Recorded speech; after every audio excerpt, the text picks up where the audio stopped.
The benign violation theory is a general theory of humour which proposes that humour can only occur when three conditions are met. First, a violation needs to occur. Secondly, the situation needs to be considered benign.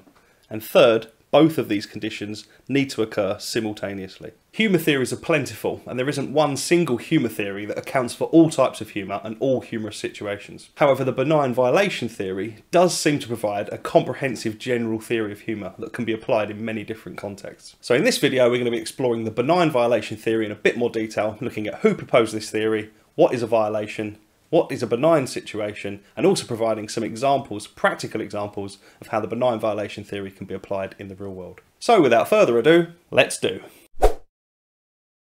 My name's Jonathan Sandling. If you're new to my channel, welcome. If you're returning to my channel, welcome back. Let's start by looking at who proposed the benign violation theory. The benign violation theory was originally proposed by Peter McGraw and Warren in 2010. Peter McGraw also set up and directs the Humour Research Lab, which he has affectionately nicknamed HURL. The research centre is dedicated to the scientific study of humour, and they use the benign violation theory as their theoretical framework for their research. Peter McGraw has also written a couple of great books. The first is the Humour Code, which is a great book. I'd recommend that to anyone who's interested in humour theory or finding out a bit more about how humour works.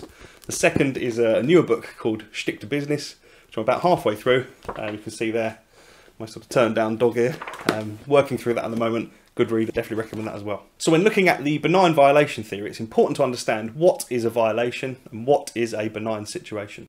So let's start by looking at what is a violation. So in the context of the benign violation theory, a violation is anything which threatens someone's belief about how the world should be. In other words, if something seems threatening, unsettling, or just doesn't seem right, it could be considered a violation. And for those of us who are more familiar with other humour theories, you could consider a violation to be an incongruity, where the reality of a situation doesn't necessarily align with someone's expectation of the situation. Now, this is quite a broad definition of a violation, but violations can take many forms, such as physical, psychological, cognitive, behavioural, logical, or moral, to name a few. So let's look at some examples of these. A physical violation could be associated with play fighting or tickling, where the person is exposed to a potential physical threat. A psychological violation could come in the form of a put down or an insult or being mocked by someone else, where your mental well-being is potentially being violated. Cognitive violations can be explained in the form of puns and jokes, where you're taken down a particular route of expectation and then you're giving an alternative expectation, as in the setup and the punchline. Behavioural violations are usually associated with social or cultural incongruities, and this is where someone is behaving or acting in a way that is not usually normal or acceptable within the given context of the situation. For example, someone passing wind in an elevator, burping at a dinner table, or falling over during a serious moment. Logical violations occur when someone experiences something abnormal or absurd that does not follow normal processes, patterns, or rules. And moral violations could be anything that challenges someone's personal moral beliefs. Now, this could be potentially your political or religious views on a particular topic. It's important to highlight that violations are highly subjective and individualised. So one person may find a particular situation to be a violation, whereas another person in exactly the same situation may find it not to be a violation. So this individual choice and individual selective view of what a violation is and isn't is completely determined by the person perceiving the situation.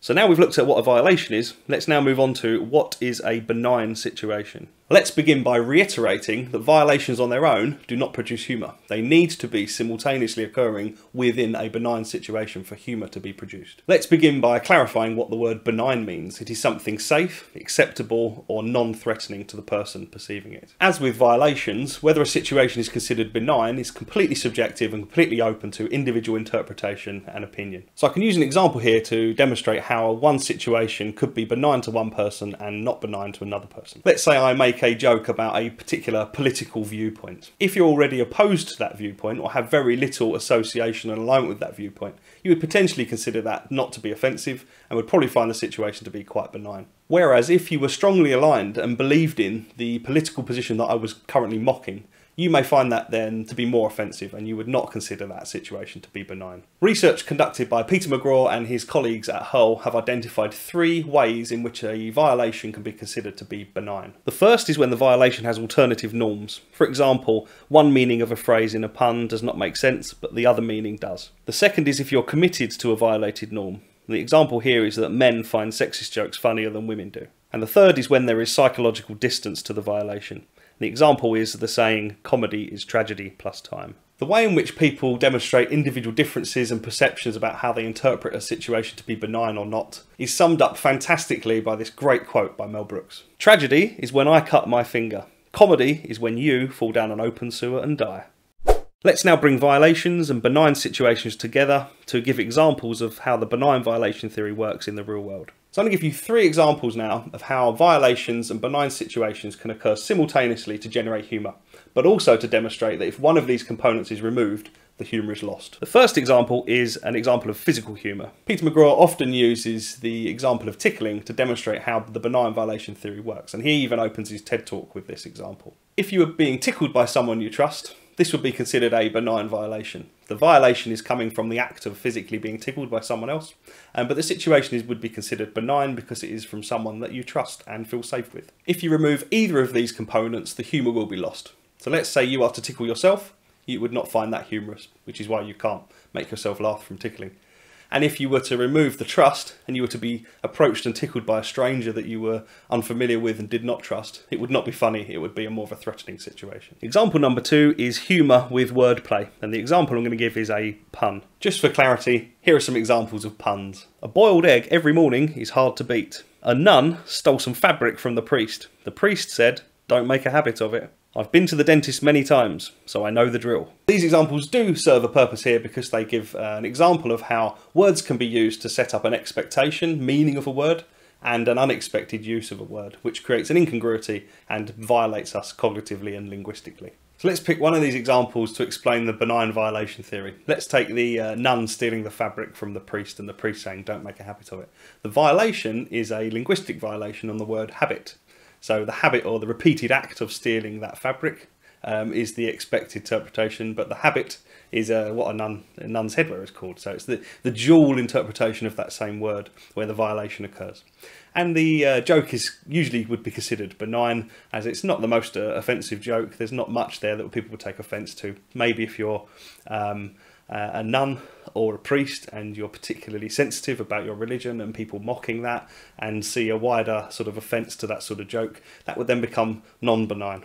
And if you were to remove the word habit and replace that with "don't make any headwear out of it," or "don't repeat that stealing of the fabric," there's removal of that linguistic violation, and that sentence then becomes not humorous at all anymore. And the third example we're going to look at is the use of slapstick humour. The example here then is a man walking along the road who smiles at a beautiful lady passing him by. As he turns away to try and look cool and impressive, he slips and falls down a manhole, but then emerges unhurt, dusts himself down and carries on his journey. This would be considered a benign violation because the man is unexpectedly falling down the manhole. This breaks social norms, expected norms, logical norms, and goes against him trying to look impressive to the lady that passed him. And it would be considered benign because he emerges unhurt and unaffected broadly from the situation. So if you were to remove the fact that the man fell down the hole, you're taking the violation away, this then becomes just a man smiling at a lady and walking down the road. If the man falls down the hole, but is not benign because he ends up hurting himself, breaking his leg, or it being a fatal fall, this then becomes quite a serious incident and the humour again is lost. So the benign violation theory, I think, does a fantastic job of providing a good general theory of humour. There are always anomalies and always limitations to different theories, but this does a great job. And is definitely a humour theory that should be considered if you're serious about researching and exploring humour in a bit more detail. And to find out more, the original duo, Peter McGraw and McGraw and Warren, have both produced TED Talks around the benign violation theory, which you should definitely consider watching. They're both available on YouTube. I'll put links to both of those in the description below, should you wish to view them. If you enjoyed this video, please consider giving the like button a jolly good tap, and why not hit that bloody subscribe button. I've got some other videos about humour, philosophers, theories and thinkers, so you should definitely go and check these out as well. My name's Jonathan Sandling, ta-ta for now.